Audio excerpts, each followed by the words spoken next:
सामाईन कराम, आज हम और आप एक मजलिस में अपने सारे काम काज छोड़कर यहाँ आए। आने का मकसद आपके जहन में रखना, क्योंकि जैसी नीयत होगी वैसी बरकत होगी। सुभान अल्लाह। हमने ये नहीं कहना है कि हम अपनी बिरादरी की शादी में वलीमे में आए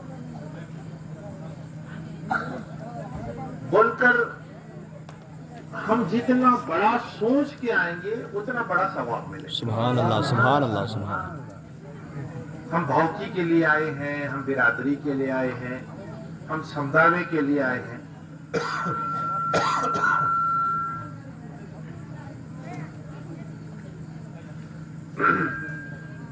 पानी बहुत ठंडा,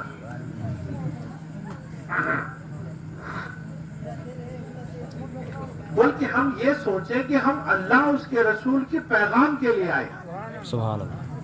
हम आसमान से जो पैगाम हुजूर तक आया और हुजूर मदीने से जो पैगाम भेजे हैं उस पैगाम पर हम वलीमे में आए। सुभान अल्लाह, सुभान अल्लाह।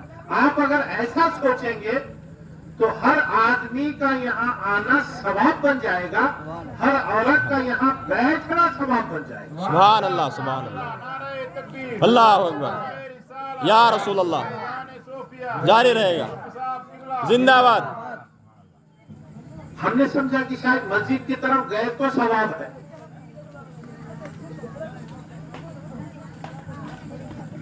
हम दरगाह गए तो सवाब है। नहीं, बोल के अल्लाह के हर काम की तरफ जब भी जाओ उसका सवाब। सुभान अल्लाह। अब ये शादी करना कोई गवर्नमेंट का काम है नहीं, सुप्रीम कोर्ट का ऑर्डर है, नहीं। ये अल्लाह का पैगाम। सुभान अल्लाह, बेशक। अल्लाह तबारक व तआला ने फरमाया, ऐ मेरे महबूब, ऐ मोहम्मद रसूलुल्लाह सल्लल्लाहु अलैहि वसल्लम, अपनी उम्मत से कहिए, आपकी जो उम्मती हैं उनसे कहिए, हर मर्द को कहिए, हर औरत को कहिए कि अपनी जिंदगी निकाह से गुजारे। या रसूलल्लाह, निकाह करेंगे तो क्या होगा? तो अल्लाह के रसूल ने फरमाया, अगर तुम निकाह करोगे, शादी करोगे तो उससे बच्चे जो होंगे वो हलाल के होंगे। बेशक। सुभान अल्लाह। और जो बच्चे हलाल के होंगे उससे जमीन को हम बाकी रखें। बेशक। तो जमीन, इधर बच्चा खामोश करना,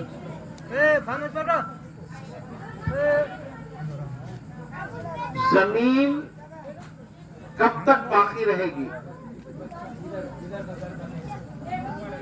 जमीन तब तक बाकी रहेगी जब तक हलाल के बच्चे जमीन पे पैदा होते रहे। सुभान अल्लाह, सुभान अल्लाह, बेशक। लोग पूछते हैं कयामत, कयामत कोई शय नहीं है।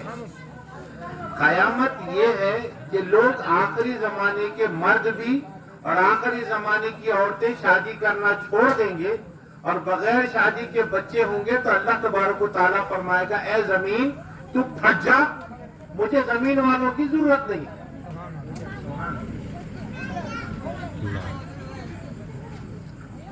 तो जमीन कब फटेगी? जब अच्छे लोग पैदा नहीं होंगे शादी से, तो जमीन को अल्लाह फाड़ देगा। तो जमीन पर, जमीन कब तक बाकी रहेगी? जब तक ऐसे पिंडौल लगते रहेंगे, शादियां होती रहेगी, वलीमे होते रहेंगे, अल्लाह जमीन को बाकी रखेगा। तो आज हमने क्या किए? हम आज जमीन को बचाने की ये जो आज हम बैठे हैं, ये जमीन बचाने का एक तरीका है। हलाल लोग पैदा करने का एक ज़ाब्ता है।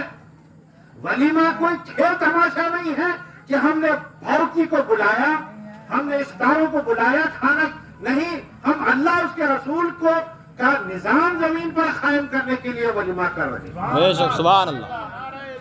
अल्लाह अकबर। या रसूल अल्लाह, जारी रहेगा, जिंदाबाद। लड़की के घर पर जो शादी हुई है जो कल हुई, उस पर रसूल महबूब सल्लल्लाहु अलैहि वसल्लम ने कोई बोझ नहीं डाला, न हुजूर ने खाना खिलाओ कहा, न कोई अमल करने का हुक्म दिया। लेकिन दूल्हे वालों को कहा, जब तुम्हारे घर लड़की आ जाए दुल्हन, तो तुम अपने घर पे बुलाकर खाना खिलाओ। उसको हुजूर ने फरमाया ये वलीमा।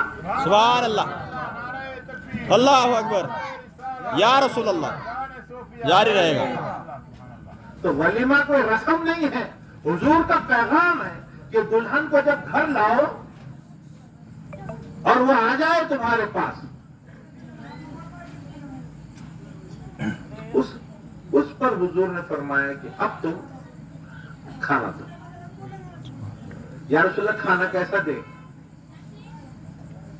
कहा अपने रिश्तेदारों को बुलाओ, उसमें अमीर रिश्तेदार भी बुलाओ और गरीब रिश्तेदार भी बुलाओ।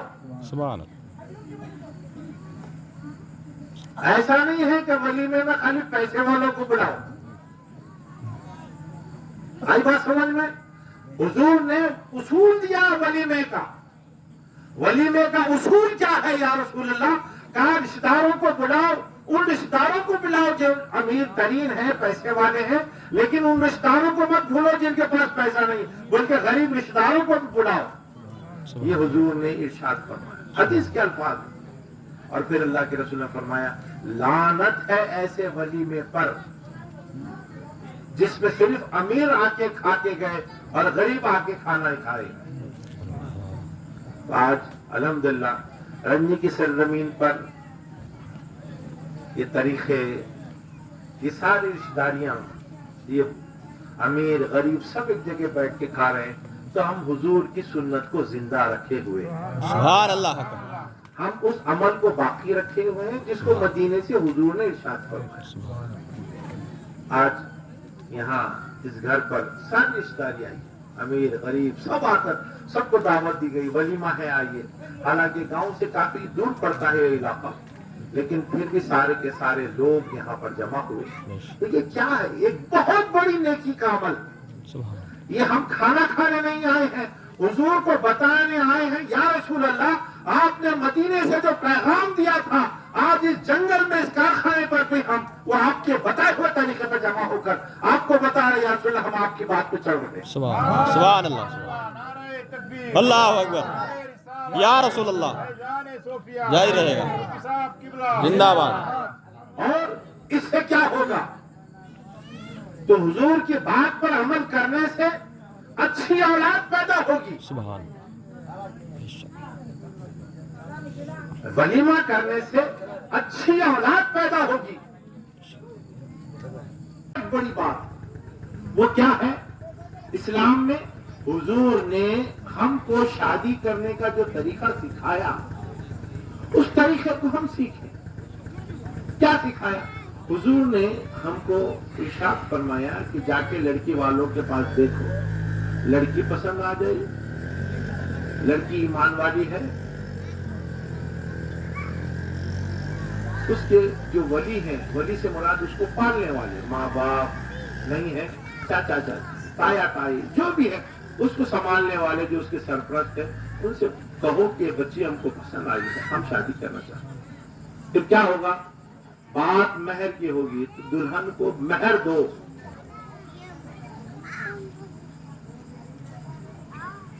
इस्लाम ने महर की बात की है, जहेज की नहीं।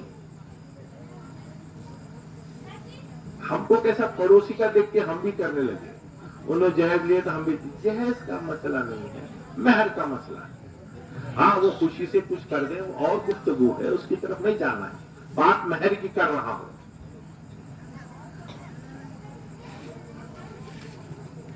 तो महर क्या है या रसूल अल्लाह? हुजूर ने फरमाया, महर औरत का हक नफ्स है और दूल्हे को चाहिए कि वो अदा करे।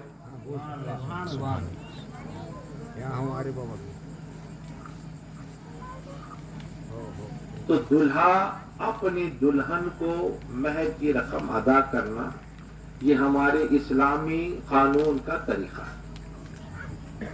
अब مہر کتنا باندھے اس پر میں کچھ کہنا نہیں چاہتا، لیکن مہر کا جو مقدار ہے اس وقت 2500 کے اوپر چل رہا ہے، آپ اس کے آگے کہیں بھی بن سکتے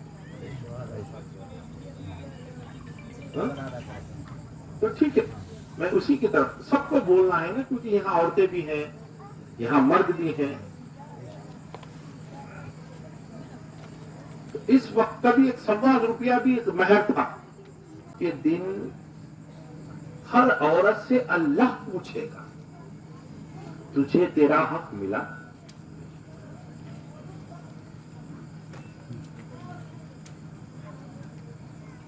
کیونکہ اللہ اپنے بندوں سے محبت کرتا ہے، اپنے بندیوں سے محبت کرتا ہے. اللہ کو بندے بھی اتنے پیارے ہیں، بندیاں بھی اتنی پیاری ہیں. اللہ اپنی بندی سے پوچھے گا تجھے تیرا حق ملا؟ اگر اس نے کہہ دیا نہیں، اللہ کہے گا اس کی شوہر کو پکڑ کے لاؤ، اس کے شوہر کو لاؤ. اب وہاں پیسے ہیں؟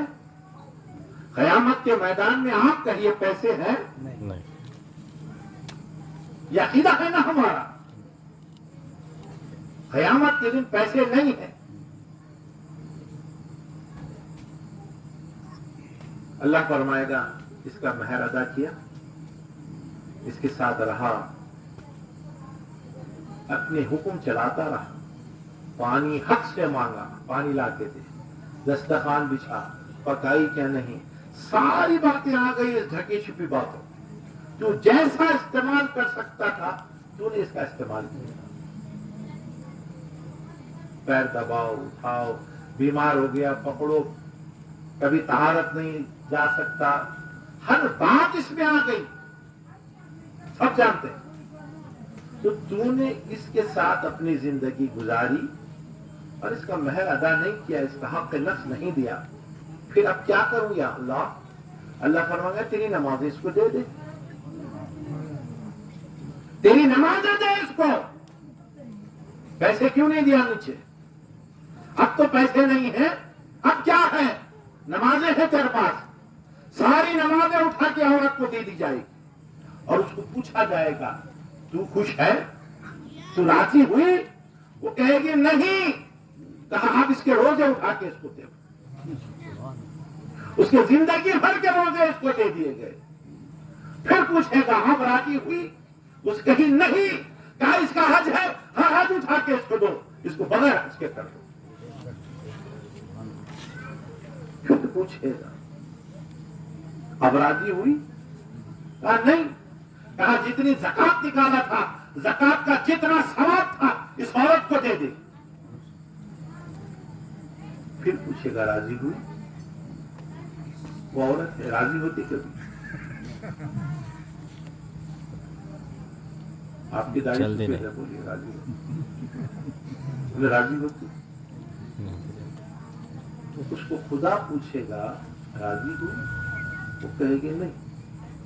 کہا اس کی نمازیں ختم ہو گئی، اس کے روزے دے دیے تجھے، اس کا حج بھی دے دیے تجھے، اس کی زکات کا ثواب بھی تیرے کھاتے میں چلا گیا. ہاں نہیں رب. کہا اس کی نیکیاں دو. اس کو جنت میں جانا ہے، جتنا ثواب اس کو ملے گا اتنی جنت اس کو بڑی ملے گی. وہ کھینچتی رہے گی، اللہ دیتا رہے گا. انصاف اس کے پاس. وہ پوچھتا رہے گا تو راضی ہوئی؟ وہ کہے گی نہیں. اور آخر میں ایسا ہوگا کہ اس کی ساری نیکیاں بھی دے دی جائے گی. اسی لیے اللہ کے رسول نے فرمایا افسوس ہے اس آدمی پر جس نے یہاں اتنی نیکیاں کمائی اور قیامت کے دن وہ فقیر کا فقیر ہو گیا. یا رسول ایسا بھی ہوتا ہے؟ ہاں، اگر کسی کا حق مار کے مر جاؤ تو وہاں دینا ہے. کچھ لوگ سمجھ رہے ہیں کہ ہم یہاں بہت کچھ نمازیں پڑھ لیے، روزے رکھے، حج گئے، عمرہ کرے، نیکیاں کرے، مدرسے بنائے، حافظ بنائے، عالم بنائے، کچھ نہیں ہوتا. حق مار کے مر گیا تو سارا حق اٹھا کے اس کو دینا. پھر کیا ہوگا یا رسول؟ اللہ کے رسول فرماتے ہیں پھر وہ عورت کہے گی मैं इतने नेकियां लेकर भी इससे राजी नहीं हुई, फिर क्या होगा? कहा मेरे जिस्म के साथ रहा है। सुनिए बात, नौजवानों मेरी तरफ तवज्जो, इसने मेरे जिस्म के साथ रहा है, इसका जिस्म काट के मेरे पास, उसकी गोश्त पूरा काट के उसके पास दे दिया जाएगा। कुछ लोग मैदान महशर में क़यामत के दिन हड्डियां चलेगी उनकी, सिर्फ मौत तो आने वाली नहीं है, हड्डियां चलेगी। लोग पूछेंगे ये हड्डियां कैसी चल रही है, इनके जिस्मों पे गोश्त कहाँ है? कहा इनकी औरतों को हक नहीं दिया था, उनका महर अदा नहीं किया तो इनका गोश्त उतार के दे दिया। नारे तकबीर, नारे रिसालत, मैदान सोफिया, साहब किबला, साहब किबला जिंदाबाद। लोगों, इसलिए हम अपनी जिंदगी में, हम जैसे जब भी किसी मैयत पे आते हैं तो हम रोना धोना नहीं देखते, हम सबसे पहले पूछते हैं इसने महर दिया कि नहीं। पूछो, हमको उस दिन का डर है, हमको यह नहीं पूछना है कि खेत किसको देके मारा, प्लॉट किसको देके मारा, सोना किसको देके मारा। हम पहले पूछते हैं क़यामत के दिन वो जो हिसाब होने वाला है उसका पूछते हैं कि महर देके मारा कि नहीं बीवी को। और अगर किसी ने आवाज दे दी हजरत इन्हें बगैर महर दिए के देने वाला था मगर मर गया, तो हम फायरन कहते हैं, एक हिकमत है हमारे बुड्ढों के पास, औरत को पकड़ के मर्दों में लाते हैं, बाल बिखरे हुए होते हैं, औरत रोती रहती है और साहब के सामने गवाह रख के कहती है मैंने इसको माफ कर दिया। ये हमारा है। लेकिन मर्दों, तुमको इस बात पे नाज है कि तुम मर्द हो, मर्द तुमको माफ करे तुमको शोभा देता है। एक सवाल है मेरा, तुमको डरा नहीं रहा हो, तुमको गैरत दिला रहा हो। मर्द तुम होते हो, तुम हर बात पे कहते हो हम मर्द, हम खामोश रहे, बोल दिया ना बस। और उतनी मजलिस में आके उन्हें कहती मैंने इसको माफ करी, तो तुमको शर्म आनी चाहिए कि औरत मजलिस में आके, पब्लिक में आके, मैयत में थोड़ी पब्लिक होती है, अरे शादी में इतनी पब्लिक नहीं होती जितनी मैयत में होती है। और उस मैयत में बेवा औरत आके कहती मैंने इसको माफ करी, तो इस्लाम कहता है मर्द को गैरत के साथ पहले ही दे देना चाहिए। आज खुशी की बात है कि हमारे हुसैन भाई ने